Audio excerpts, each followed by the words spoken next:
कर रहे हैं। अरुण जी, शुरुआत आपसे करूंगा। आपने तीनों तस्वीरें देख ली। प्रधानमंत्री जी का दावा 8 करोड़ रोजगार, दूसरा आपने वो गुजरात की तस्वीर देश ने देखा, उस पर भी बड़ा विस्मय था कि उस गुजरात जहां से खुद प्रधानमंत्री जी आते हैं और क्या हालात हैं रोजगार को लेकर, कैसे टूट रहे हैं वो लोग, कैसे गिर रहे हैं, पढ़ रहे हैं एक अदद नौकरी के लिए।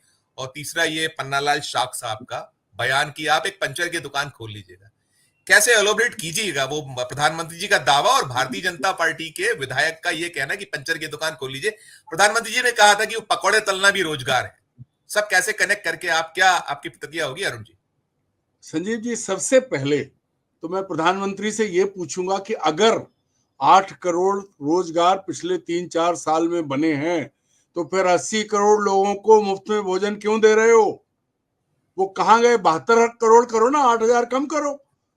नहीं होगा, क्योंकि दरअसल जो चीज है कि जो उन्होंने विपक्ष पे आरोप लगाए युवाओं के विकास के, तो विकास का नजरिया अभी हम सबने देखा है, चाहे वो अयोध्या की बात हो, चाहे वो हवाई अड्डों की बात हो, जो जो प्रधानमंत्री जिस तरह की बातें करते रहे, दरअसल अब इसमें कोई शक नहीं है, आज देश का बच्चा बच्चा जानता है कि प्रधानमंत्री नरेंद्र मोदी सिवाय गलत जानकारी देने के, झूठे आंकड़े पेश करने के कुछ कर नहीं रहे हैं।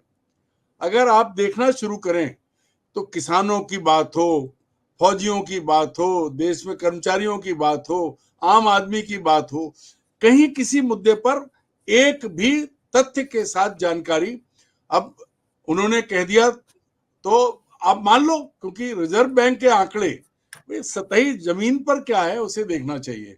आप गुजरात का आपने एक दृश्य दिखाया, एक मेयर के यहाँ चपरासी की जगह थी, कितने लोग पहुंच गए। ऐसी परिस्थिति चारों तरफ बनी है, हर जगह, मध्य प्रदेश, उत्तर प्रदेश, दिल्ली, कहां नहीं है। अगर आप बात करें, वो उनका दावा मान लिया जाए प्रधानमंत्री जी का कि उन्होंने चारों तरफ, तो विकास के नाम पे हमको क्या दिख रहा है?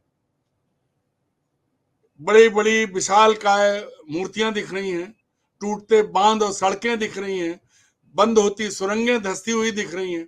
ये विकास के मॉडल हैं। और इसके बाद भी सीना ठोक के कहने की हिम्मत उनमें है कि वो विपक्ष को गाली देंगे। अब ताजा मुद्दा जो है, आप सोचिए, अग्निवीर को लेकर के इतनी बड़ी बड़ी बातें कह रहे हैं। वर्तमान बीजेपी सरकार ने, मैं पूरे दावे के साथ और जिम्मेदारी के साथ कह रहा हूं, सरकार जो है वो सेना को कमजोर कर रही है, वो सेना को दांव पे लगा रही है।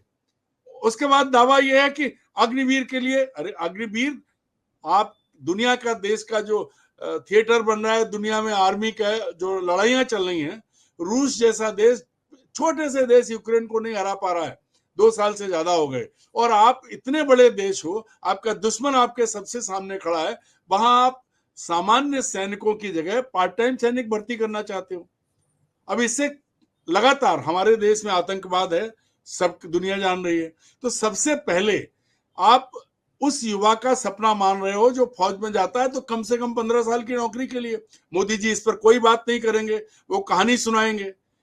लेकिन जो आने वाले समय में क्या होना है कि जब 4 साल के बाद निकलेगा वो लड़का, तो या तो वो किसी सेठ के यहाँ सिक्योरिटी गार्ड बनेगा, या किसी जाके किसी संगठन में शामिल होगा, क्योंकि आज भी फौज के निकले हुए लोगों को नौकरी देने का प्रावधान है, लेकिन एक्स आर्मी वालों का कोटा किसी राज्य में, देश भर में पूरा नहीं है।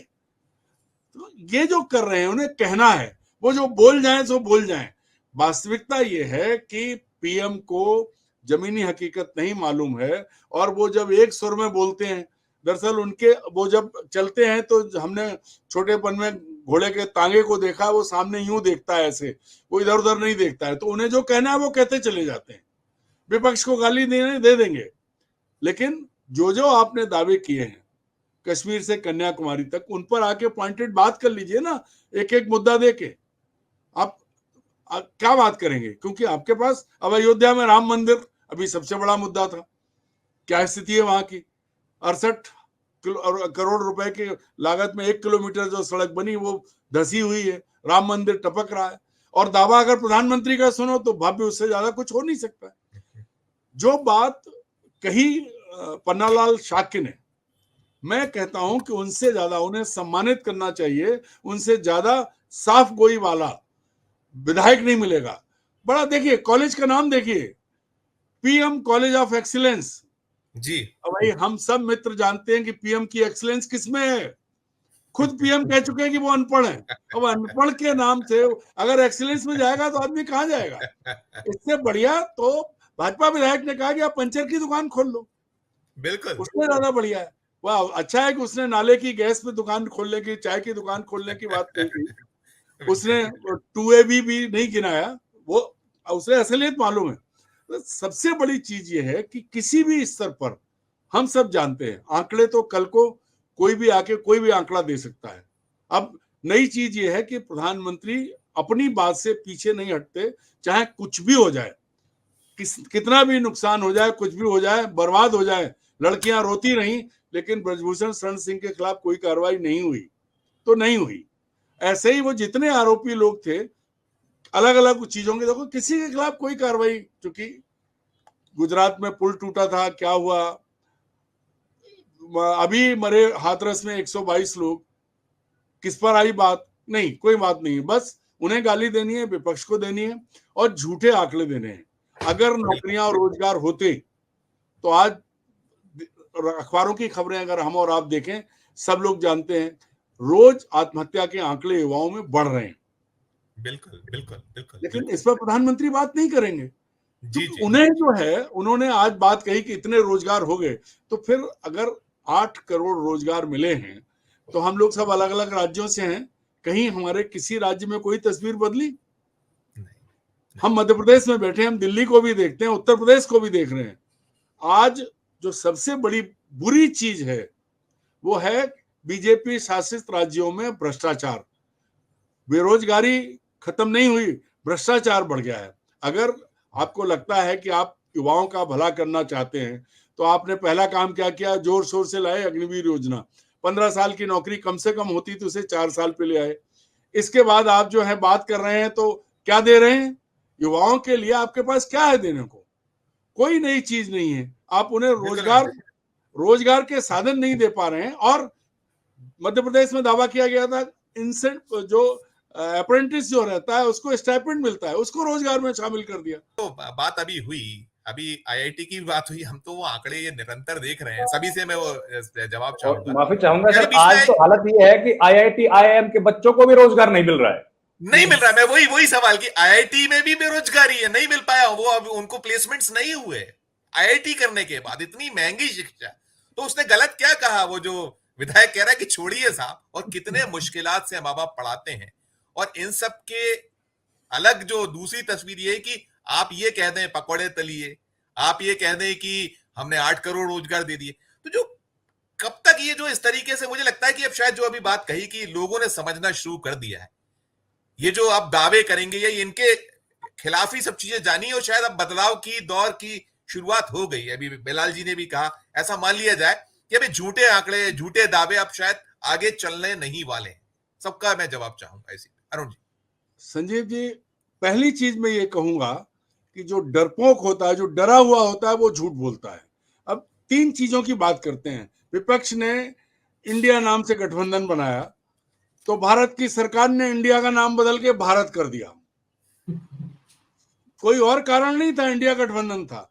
उसके बाद आ जाइए आप, अभी जो चीज हुई संविधान को लेकर के, कि भाई संविधान के हवाले से विपक्ष चला और लोकसभा के भीतर आपने देखा कि हर व्यक्ति ने, जो विपक्ष के सदस्यों ने, ज्यादातर उनके हाथ में संविधान की प्रति थी, राहुल गांधी से लेकर अखिलेश यादव तक।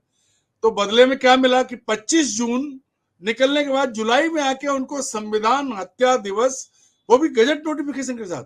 इससे शर्मनाक क्या होगा कि संविधान, वो भी विशेष विशेष गजट है, स्पेशल गजट है। वही कह रहा हूं कि संविधान के अनुच्छेद के तहत वो आपातकाल लागू किया गया था। संविधान बनाने वालों ने तब इस बात को सोचा था कि क्या हो सकता है। उसके बाद किया गया, आप नहीं बताएंगे कभी कि आपने किस आधार पर नोटबंदी की थी। तो दरअसल नरेंद्र मोदी के डर जो हैं, अब राहुल गांधी ने जिस तरह सदन के भीतर जब उन्होंने कहा कि आप हिंदू को आतंकी बता रहे हैं, उग्र हिंसक बता रहे हैं, वही जवान बंद करा दी चिल्ला के बोल के। तो अब क्या है, करें क्या? ये बहुत छोटे मन के लोग हैं, इनके पास कोई विजन नहीं है। विजन क्या है? पकौड़े तलिए। इनके विजन क्या है? मैं सरदार पटेल जी की बहुत इज्जत करता हूं, वो भी स्वर्ग से कह रहे होंगे 3,000 करोड़ की प्रतिमा उन्हें भी नहीं चाहिए होगी। शंकराचार्य की प्रतिमा हजारों करोड़ का हिसाब अगर आप लगाएं, धार्मिक स्थान, हिंदुस्तान के लोग तो इनको टूरिज्म स्पॉट क्यों बनाया आपने? क्योंकि आपके पास विकास का कोई मॉडल नहीं है। जवाने लाने को क्या कह देंगे, देश में रोज एक IIT खुल रहा है, एक यूनिवर्सिटी खुल रही है, एक कॉलेज खुल रहा है। ये प्रधानमंत्री का बयान है, हमारा नहीं है। किसी भी राज्य में देख लीजिए। मैं एक सिंपल सी बात करता हूं, आज देश के केंद्रीय और राज्यों के सरकार किसी के भी मेडिकल कॉलेजों में पूरे अध्यापक नहीं है। नहीं है, बिल्कुल नहीं है, बिल्कुल नहीं। वो और कर ही नहीं पा रहे, तो केवल स्ट्रक्चर खड़े कर दिए। मध्य प्रदेश में ही है, आप गिन लीजिए कि 3, 4, 5 से 15 हो गए, लेकिन उनकी हालत क्या है जी। संजीव जी, इन्होंने जो केंद्रीय विश्वविद्यालय खोल दिए हैं उनमें शिक्षक नहीं है। फौज के लिए आप अग्निवीर पे जा रहे हो। अरे जो चीज आपको करनी थी, आपने क्या क्या प्रयोग नहीं किए। आप देखिए, नरेंद्र मोदी वो नेता हैं जिन्होंने अपनी पार्टी के योग्य नेताओं को मार के अफसरों को अपनी कैबिनेट में ले लिया। मनमानी कर रहे हैं, कोई विजन नहीं है। और यही वजह है कि वो 8 करोड़ कहते हैं तो पुरी जी जो हैं वो 12 करोड़ कहते हैं। कल को हो सकता है यस जयशंकर आए, वो जाके कहने 24 करोड़, और अश्विनी वैष्णव तो कुछ और आंकड़ा दे दें। क्योंकि दरअसल पॉलिटिकल नहीं है ये लोग। अब जो बात आपने कही, रविंद्र ने कही कि पिछड़ा वर्ग की जो बैठक थी, रैली थी, उसमें अमित शाह पहुंचे, और अभी 2 दिन पहले बयान था नितिन गडकरी का, जो करेगा जात की बात उसको मारूंगा लात। तब वो भी मोदी की कैबिनेट में। ये विसंगतियां ये हैं कि दरअसल अनपढ़ और जो विंडिक्टिव, मतलब बदले की भावना से पहले दिन से काम करने वाले, अपने बूढ़ों को, अपने घर के बुजुर्गों को अपमानित करने वाले ये व्यक्ति, इनके सामने कुछ नहीं है। ये किसी भी कंस्ट्रक्टिव, जिसको सकारात्मक होता, ये कि सारे मठ मंदिर का हिसाब तोड़ के कहते कि हम सेना को मजबूत करेंगे। अब भैया, आज शंकराचार्य जी ने पूछा कि 228 करोड़ सोना केदारनाथ का कहां गया, और आप शर्मनाक देखिए कि कहते हैं हम दिल्ली में केदारनाथ बनाएंगे।